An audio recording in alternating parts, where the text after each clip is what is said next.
You just never know when the Kangs are going to make an appearance, and today it was in a matinee preseason game against the Portland Trail Blazers where not only were the Sacramento Kings outworked, they were straight up dominated by the Blazers. We'll break it all down right here on Locked On Kings.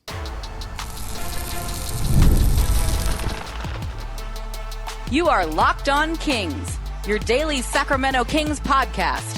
Part of the Locked On Podcast Network, your team every day. And now, ladies and gentlemen, it is that time for another episode of Locked On Kings. Hello and welcome into Locked On Kings, your podcast hub for Sacramento Kings coverage all season long. Today's episode is brought to you by FanDuel. You can get started with a big return this season on FanDuel. Place your first $5 bet and you'll get started with $200 in bonus bets guaranteed. Visit FanDuel.com to get started. My name is Matt George. I have the privilege of being your host here. I'm a Sacramento sports anchor and reporter at ABC 10 News here in the California capital city. And unfortunately, today is not a fun day to be a Kings fan because today we're all KANGZ fans because this looked all too familiar to not just the many, many years of struggles during the playoff drought that the Kings had here in Sacramento. This looked very similar to one of the most frustrating parts of watching the Sacramento Kings last season, especially. I will dive into that. The Kings get thumped by the Blazers 105-85. Really, it felt like they lost by 30 plus because they were down 30 plus by the time Mike Brown decided just to pull every last starter and primary player out of this game. Credit to the end of bench guys making the most out of the opportunity there in the closing minutes to cut this lead down a little bit to finish by a somewhat more respectable 20-point loss instead of a 30-plus point loss. But there's no scenario where the Sacramento Kings, with how good they are, should ever only score 85 points in a game. Look, I already can imagine the comments when I'm recording this here inside the Golden One Center, right? Matt, it's just preseason, right? And I can see a comment now right underneath it. I can imagine a comment right underneath it going, oh my God, the sky is falling. This team is 0-3 in preseason. This team is not as good as we thought they were going to be. Hit the panic button, right? I get it. It happens. Look, here's the reality. Both of these things can be true. Number one, it's just the preseason, so ultimately this loss doesn't matter. Getting embarrassed by the Portland Trail Blazers in the grand scheme of things does not matter. You can throw it all out. Hey, Kings, get it out of the way now before the real games start on the 24th against the Minnesota Timberwolves. That can be true. The other thing that can be true is, once again, be it a matinee early game or a regular 7 o'clock tip, on their home floor against a weaker opponent, the Sacramento Kings, who played their top guys a significant amount in tonight's game, and they would have played more had they not gotten their you-know-what's kicked. The Sacramento Kings played an inferior team in the Portland Trail Blazers, and I don't say that in any kind of disrespectful way because Portland played really well, and I'm going to give them their flowers in this game. But the Blazers are looked at as one of the worst teams, if not the worst team, in the Western Conference. And that team came into your building and didn't just beat you, they dominated you and had their way with you, right? That is a problem going back to last season. That is a problem that you were experiencing last season, experiencing the disappointment of missing the playoffs and adding a DeMar DeRozan type player on top of that. You could kind of grow past that and move past that. And unfortunately tonight, even if it's preseason, all we can do is go off of what we've seen. And unfortunately, what we just saw is very similar to the problems of what we saw last season. For me personally, I'm not going to tell you how to feel. I'm not going to tell you how to react to this game. It's for you to unpack. If you can just crumple into a ball and throw it over your shoulder and say, it's just preseason, forget about it. If that's you, good. If you're freaking out about it, that's fine. However you want to feel about it, you can feel that way. For me personally, I look at this game as now is a great time to recognize and reevaluate these issues and address them. But like you're going to hear from Mike Brown later on in this podcast, the Kings cannot just chalk this game up to, it's just preseason, we can forget about it, their head hits the pillow tonight, and they just straight up forget. They can't, because if that's the case, then this problem is going to continue to happen. Look, the Kings starters played 27 to 30 minutes tonight. Like just under 30 minutes. The Kings starters played a good portion of this game, and Mike Brown shut them down and didn't have them play at the end of the game because they were being blown out. But Mike's plan coming into tonight was to have the starters close out the game. He didn't get to do that. He basically, you're going to hear him saying a little bit, he said his starters did not cooperate with him, so he couldn't play them to end the game because it was a blowout. It didn't make sense, and it wasn't worth the risk. For the entire game, the Kings taking care of the basketball was terrible. They turned the ball over 27 times, which led to 33 points for the Portland Trail Blazers.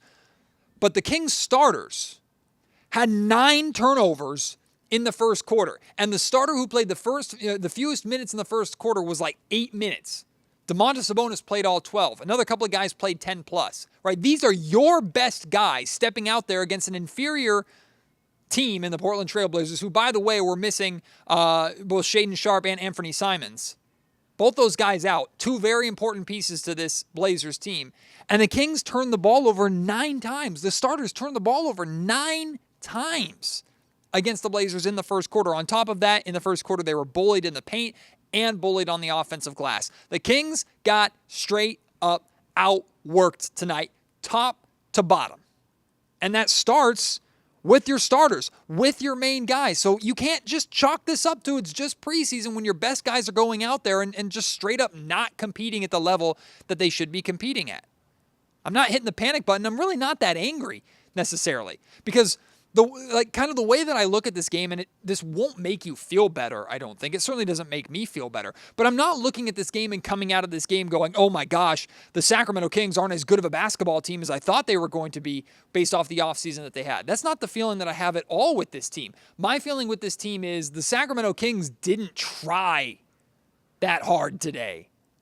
The Sacramento Kings didn't look like they wanted to work today.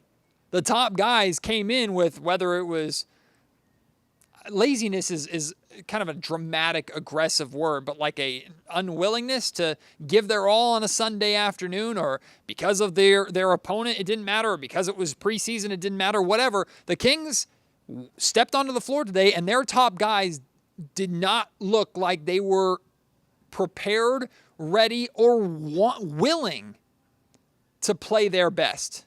Very different to the start of, even though they lost, the start of the Kings-Warriors game in Game 1 of preseason here in Sacramento, where, yeah, shots were falling, but the Sacramento Kings looked energized, excited, ready to be back on the floor, ready to play together, to test out this new unit. The way they played to open up the game against the Warriors on, what was that, Tuesday or Monday? And then the way that they played tonight, very close to polar opposites. And here's the thing. One of the focuses of the Kings this season, or in preseason, is physicality, playing with physicality. They want to be a physical team. They want to play aggressive. They want to set the tone physically. Well, look, you can't say that you want to be a physical basketball team. You can't say you want physicality to be part of your identity and then fold when you face a team with physicality like the Portland Trail Blazers that completely disrupted Sacramento's half-court offense. Look, we know, as much as the Kings want to improve their defense, the offense is the lifeblood and the strength of this Kings team. And the best players on the Kings, who were the best players on the floor, period, tonight, no matter who Portland threw out there, the best players on the floor did not look ready or able to handle the physicality of the Portland Trail Blazers. The Kings' half-court offense looked terrible. The word that I've been using is the Kings were outworked. That's not my words. Those are the words of De'Aaron Fox. That's what Fox told us after the game, told the media after the game. He said the Kings were just outworked by the Blazers on both ends of the floor. I get it's preseason, but that can't happen. The Kings cannot be outworked. They're not a team in any position this season to feel like they can get away with not outworking their opponent. They're not good enough. They haven't earned that. And by the way, I don't think any team in the Western Conference can feel that way, even the very, very best, like OKC and Minnesota. In fact, those teams are so good. Those teams are up there at the top of the West because they are willing to outwork anybody. And the Kings weren't willing to outwork the Portland Trailblazers tonight. The half-court offense completely disrupted. Everyone looked hesitant to try to really score an attack, except for when De'Aaron Fox got pissed off at one point by the physical defense that that Portland was playing on him. Like, every single Kings starter had either 10 shots or 11 shots. 10 shot attempts or 11 shot attempts, right? The basketball was shared. The shot attempts were balanced.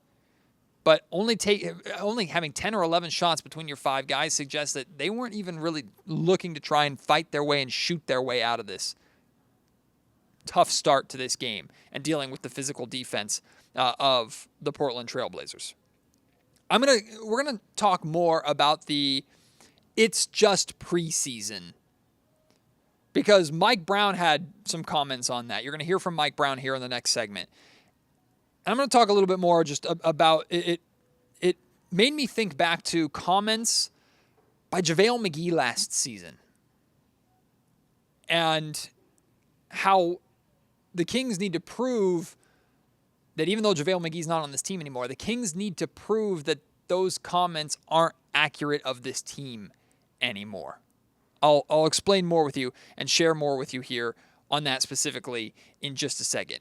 Before that, though, I want to tell you more about our great title sponsor of the Locked On Kings podcast today. I'm talking about FanDuel. Look, the NFL season is going on right now. You can bet on all of the NFL action to help kill the time before NBA season starts. But regardless of what you're betting on, regardless of what you are watching, when you get that hunch in the middle of a game, you can go to the same place that has all the latest stats. You can view live play-by-play of the game that you're watching or following, and so much more. And it's on the exact same page where you can place your bets. FanDuel puts all the information that you need right in front of you to make the best decisions. And when you get started on FanDuel this season, you can bet just $5. Put $5 on anything, whatever it is. Could be an easy bet, could be a big risk. Whether you win or you lose, you get $200 in bonus bets guaranteed from FanDuel for you to keep playing and have some fun. Use that high basketball IQ. Use that high Kings IQ. Use your sports IQ and make money with it on FanDuel. Head to FanDuel.com. I completely disagree with the concept that the Kings can just throw this game away and chalk it up to just being preseason, as I laid out in the first segment of the podcast.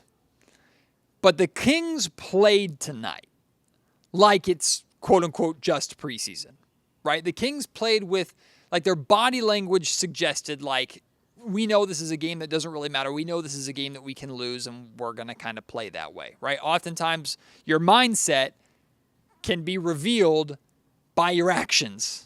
And the actions of the Kings players, especially the top players, were, whatever, we can lose this game tonight. Now, I'm not looking at that locker room and accusing any of those guys of saying that they're okay with this loss, that they're just going to laugh and smile it off and move on like it means nothing. I promise you, this stings. This stings for the Kings. They recognize their mistakes. Mike Brown certainly was not happy about it, and you're going to hear from him in just a second. But it made me think back to, especially with this loss happening not at the hands of Minnesota, not at the hands of Denver. This happened against the Portland Trailblazers. The Portland Trailblazers, by the way, who, if you don't remember, back on December 26th, the day after Christmas last year, you remember the Portland Trailblazers beating the you-know-what out of the Sacramento Kings in Portland the day after Christmas because the Kings didn't show up ready to play in that game? It makes me think back to what JaVale McGee said this offseason. I can't remember where he said it. It might have been in an interview with Sacktown Sports 1140. He said that essentially, and I'm kind of paraphrasing because I don't have the exact quotes in front of me, but basically what he said was that the Sacramento Kings would not step on the throats of these opponents that they're supposed to beat. Right? I think McGee told the story like it was a game in San Antonio, I think. And McGee goes into the locker room after the Kings barely beat the Spurs. And they're smiling and they're laughing and they're joking around. And McGee goes like, what are we smiling about? What are we happy about? We just barely beat that team. We should be beating the you-know-what out of that team. We should be stomping them, right? That's not arrogance. That's not cockiness. That's real. Because if the Sacramento Kings believe they are a team that can make it to the top of the mountain, those teams that are clearly not there yet, like the Spurs were last year, like the Portland Trail Blazers are believed to be right now, you have to stomp on those teams. You don't have to dominate them every single time you step out on the floor, and that doesn't mean that bad games don't happen. But this is happening too often and has been happening too often over the last couple of seasons for it to be coincidence, right? The Portland loss the day after Christmas, losing in this building 2 years in a row to, I think, Washington, losing to the Detroit Pistons in this building last season, right? This keeps happening with this group. Thankfully, this one does not count, but I promise you, if the Portland Trail Blazers come into Sacramento, and I think they're here early on in the season, and the Kings lose to them again, if the Detroit Pistons come into Sacramento this season, and the Kings lose to them again, that can't happen. That cannot happen this season, because those 1 or 2 or 3 losses might not seem like a big deal in the grand scheme of things, but that could be the difference between a 4th seed and a 7th or 8th seed in the Western Conference with how it's shaping up to be. Those add up very, very quickly. This team cannot afford to not learn their lessons from the last 2 seasons when it comes to handling their business against teams that they know they are better than and they should be beating. So I hope those words from JaVale McGee still resonate with this group. That might be the best lesson and the best thing that JaVale McGee taught or was involved in his short time as a Sacramento King. Making sure those words were felt and that feeling was felt. All right. I have a couple quick clips for you to play from Sacramento Kings head coach Mike Brown. We'll start with this one. Mike talking about how the Kings cannot just dismiss this game and this performance as just preseason. We can't dismiss how hard they played tonight and compared to us. And, we can't dismiss the 27 turnovers because a lot of them were self-inflicted. We can't dismiss our inability to keep them out of the paint on dribble drives and us not coming over and trapping the box and then sinking or filling to bodies on the backside at a physical. We can't dismiss it. We got to make sure we understand that, hey, this is part of our growth. Let's be better the next time we step on the floor because, like I said, we're going to do this and we're going to do this. And hopefully when we do this, it's not here, but it's here, and then we're back on track. So very, very good game for us to hopefully learn from and grow from so that we can see if there's a change our next time out. As you can tell in that clip, Mike's not angry. Mike's not mad. Mike's not upset. He clearly knows this team can do better. He knows that performance was unacceptable. And he doesn't have to scream or yell to get his point across as he lays out here, especially when he's talking about his guys not really being ready to play. Obviously getting beat by a young team because of how hard they played and how physical they played was a great learning experience. I wanted to play our starters at the end of the game tonight so that they can try to feel what it is like to play in a whole game. But they did not work with me in that situation to be able to play, and we're down 20, so I'm not going to risk that in a preseason game. So you got to give Portland a lot of credit just on how hard they played tonight, how physical they were tonight without fouling. I mean, they had 8 offensive rebounds in the first half for 13 second chance points. They had 18 free throws at halftime, on track for 36. So they were aggressive getting downhill, and we were just fouling and sending them to the free throw line. Their pressure, their ball pressure, and their physicality sped us up. And 27 turnovers for a game and 33 points. That might be a record for us. I don't know, but we can't turn the ball over the way that we did tonight. We tried. I told our guys this. I said we tried so many home run plays, whether it was scoring the ball or passing the ball, that their aggression and their physicality just knocked us off pace a little bit. And next thing you know, it's a turnover. So a lot of credit to Portland. I thought they did a great job, but I do think our guys didn't do a good job coming to play today. All right, I don't want to be negative the entire time, so there are some positives to pull from this game, and I'll list a few of them. The first one is Jordan McLaughlin. We got our first look at Jordan McLaughlin as a Sacramento King. He was cleared to play very recently and got out there on the floor with the Kings today, and I thought Jordan looked solid, right? He had 10 points, shot 4 of 6 from the field, 2 of 3 from three-point range, a couple rebounds, a couple of assists, and a steal in about 18 and a half minutes of action. Right, an immediate boost to the Sacramento Kings second unit that, like we laid out in the last episode of Locked On Kings after the Kings loss in Golden State, that second unit has been hurting.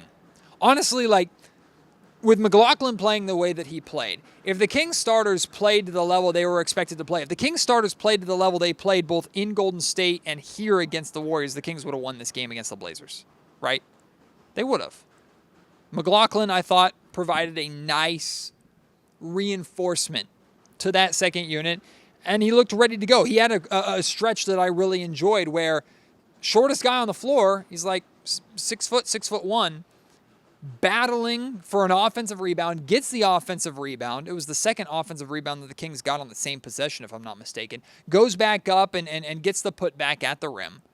Goes back on the other end of the floor, puts his body on the line, and draws a charge. This is all in the same sequence, about 20 seconds apart from one another. Right? If that's the kind of guy that Jordan is, if that's what he's willing to do coming off of this bench, no matter what role he's in, and the Kings, they like to throw a bunch of different guard combinations out there, right? McLaughlin is very rarely going to be on the floor in a full bench unit, right? One of Fox, Sabonis, or DeRozan are pretty much on the floor at all times, unless the game is essentially over like tonight. McLaughlin's going to play with Malik. McLaughlin's going to play with Fox. He's going to play with Keon Ellis. Maybe even a combination of 3 of them. I asked him about that after the game, and he expressed how comfortable he is in that and how much he enjoys the Kings being able to throw different looks at their opponents with their multiple guard lineups that they can put out there. But ultimately, McLaughlin looked like he could make an impact. Right? He looked ready to be involved in this team. And he's coming off of a great kind of an anomaly shooting season, or at least statistically, when you look at his numbers over his career, his shooting last season felt like and seemed like an anomaly a little bit because he had a really, really good year. And then the first glimpse we get of him in a Kings jersey, he shoots 66%, 2 of 3 from three-point range. Yeah, I'm happy to see that. Mike Brown said pregame, he mentioned McLaughlin, Alex Len, and Malik Monk as the 3 guys that we are going to see primarily in that second unit role tonight, which of course we did, and those were 3 guys that Brown feels confident are going to play and have spots as members of the second unit consistently with the Kings come the actual regular season. Obviously, we're still waiting for Kevin Huerter and his return. We're still waiting for Trey Lyles and his return, so maybe those are your 5 guys off the bench right there. You have your 10-man rotation solidified. Everybody else after that, Mike essentially said, hey, I'm going to be experimenting with these guys a little bit. And one of those guys that got opportunity, even got opportunity in the first half when this game was still close, was Isaiah Crawford. Mike Brown experimenting with Isaiah Crawford a little bit. Isaiah Crawford, one of the Kings' two-way players. And now when you look at the offensive numbers, like the 3 points don't excite you. 1 of 4 from the field. Okay, 5 rebounds, 1 assist. But if you watch Isaiah Crawford's tape back and you watch when he was out there on the floor, I thought Crawford did a really, really good job defensively. I thought Crawford played the way that Mike Brown had been talking about earlier on this week, when essentially he said, like, we have enough scorers on this roster. I'm looking for guys that will come in and do the dirty work and give 110% effort and work hard every single play. Like, that's what he said he's been looking for. And Isaiah Crawford, I thought, provided that for the Kings tonight.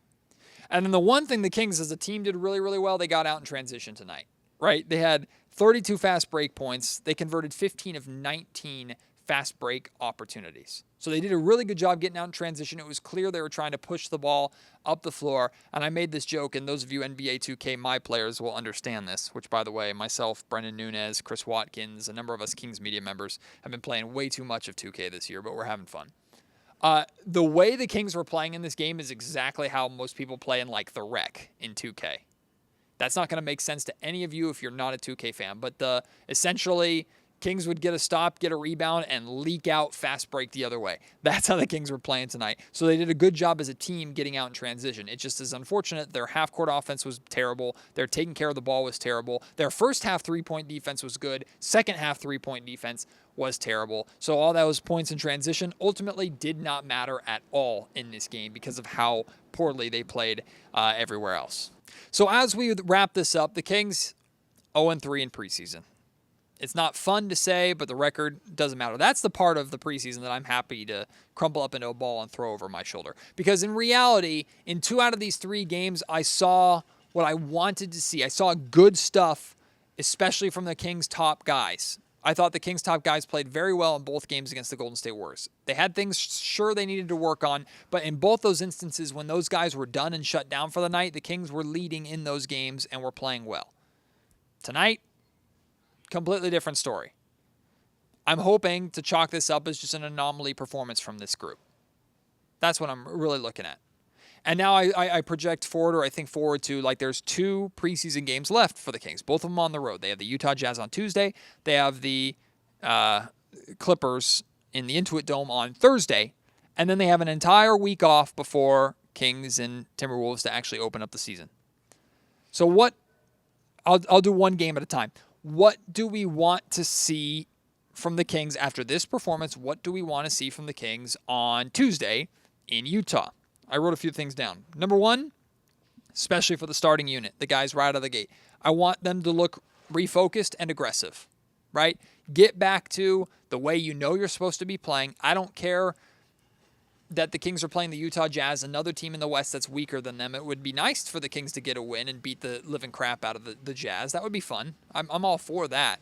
But I want to see the Kings starters in particular in that first quarter a much more refocused, aggressive, back to the way we expect to play, back to playing the way that Mike Brown and the coaching staff have been telling us the Kings are expected to play, right?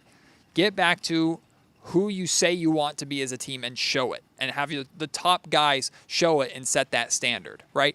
At the beginning of this game, or not even the beginning of the game, in the pregame, Mike opened up his press conference and he started talking to us a lot about specifically in transition, running to the corners, right? He said this is something that's new, or it's not a new concept, but the Kings are newly charting it this season. They're paying attention to opportunities for players to run to the corners and how often do they run to those corners.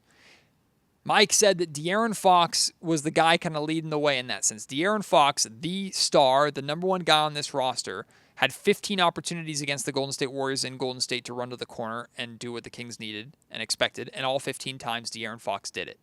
Leading by example, right? So I bring that up to reapply this to the Utah Jazz game. Have your starters, your best players, lead by example, because if they're not willing to play with the effort and energy and hustle that it takes to play the way that Mike Brown and the Kings coaching staff expect this team to play, why the hell will the rest of the guys, other than selfishly trying to put up the best numbers they can and put the best stuff on tape to either make the Kings roster or have an opportunity elsewhere, right? No complacency. So that's what I want to see. Aggressiveness and a refocused approach by the Sacramento Kings starting group against the Utah Jazz on Tuesday. For the love of God, take care of the basketball. First game, Kings did a good job taking care of the basketball. Really good job. Second game, it was fine. Tonight, atrocious. You expect issues with taking care of the basketball in preseason, but 27 turnovers is not issues. 27 turnovers is extreme problem. So just do a better job. Please, God, clean up the turnovers. Take care of the basketball again. Get back to how you looked in game 1 when it came to taking care of the basketball. And then this has been an issue throughout the preseason so far. Hit some freaking threes. That'll help too when especially Kevin Huerter comes back. This team is not shooting well from the perimeter at all. They're not. Certain guys are. Well, they had moments in this preseason, but the Kings tonight, 5 of 28, 17%.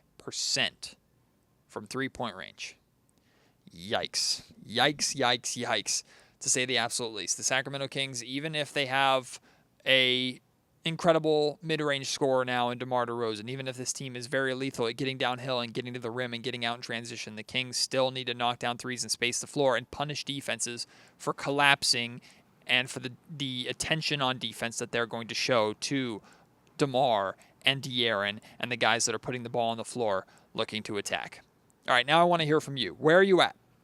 Are you okay? This is preseason. I'm fine. Are you panicking? Are you in the middle? You have questions? You have things you want to get off your chest when it comes to the Sacramento Kings? Lay them out for me. At MattGeorgeSac on Twitter. Email me, mattgeorgesports@gmail.com. Or if you're watching on YouTube, leave your thoughts in the YouTube comment section down below. I'm hoping, we haven't heard yet, but I'm hoping the Sacramento Kings will have practice media availability tomorrow because I'm hoping it'll be the first time that we get to hear from Kevin Huerter since being fully medically cleared. Now, I don't expect Kevin Huerter to play on Tuesday against Utah. I think that might be a little too soon. But Thursday against the Clippers, I think it makes a lot of sense for the Kings to try and get him back for that at least one preseason game to get him a little bit of time before the actual regular season starts a week from Thursday. So hopefully we get some practice. Of course, if we do that, I will be going to practice. If it's available, I will be going to practice, and I will have all the news and sound and everything from Kings practice for you tomorrow. I also have a couple of great guests lined up, including the wonderful Jerry Reynolds is going to be joining me on a Locked On Kings podcast next week. I think that's going to be on Wednesday in between the two preseason games, so I'm looking forward to that. Hopefully we'll have a better Kings performance to talk about. I would not have wanted to talk to Jerry after a performance like tonight. So I can't wait for that. The preseason is almost over. We'll get through it, and then for real, Kings basketball will be back. Let's just hope the Kings are getting all the crap out of the way right now. They're working through the bumps, working through the bruises, making sure the preseason is used the correct way to find the problems, get through them, so that when real NBA basketball starts, this Kings team is back to playing at the level that we expect them to. We can see that beam lit in the sky very, very soon. Appreciate your support as always. Can't wait to have you join me on the next episode of the Locked On Kings podcast. Until then, my name is Matt George. You've been listening to Locked On Kings, part of the Locked On Podcast Network.